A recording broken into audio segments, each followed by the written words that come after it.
Amid reports of counterattacks against Russian forces on different fronts, Ukrainian troops around the capital Kyiv say they've retaken territory, even threatening to cut off stranded units of Russians. There is a big battle, and from official sources we receive information.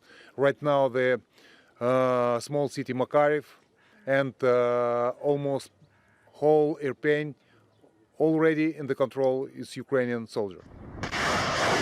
Russia increasingly seems to be relying on missile and rocket attacks as its ground forces become bogged down.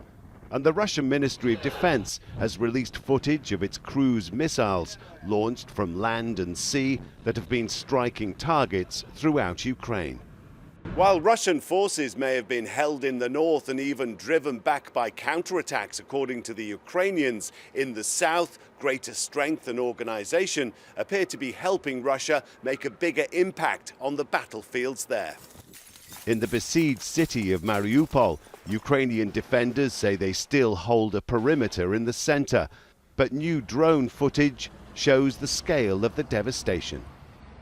While it's still difficult for people to get out and for humanitarian aid to get in, both sides continue to operate 9 humanitarian corridors in other parts of the country. Meanwhile, Ukrainian President Volodymyr Zelenskyy has continued his global charm offensive, this time addressing members of Japan's parliament via video link. As with other direct appeals to the international community, he deftly tailored his message. Following the offensive on the Zaporizhia nuclear plant earlier in the conflict, he touched upon Japan's own experience of nuclear attacks to muster support for his country's cause. There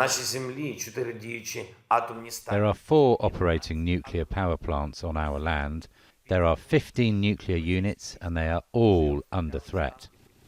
While both sides seem to be experiencing successes and setbacks in the military struggle, in the fight for international support, it's Ukraine that appears to be making the most recent gains.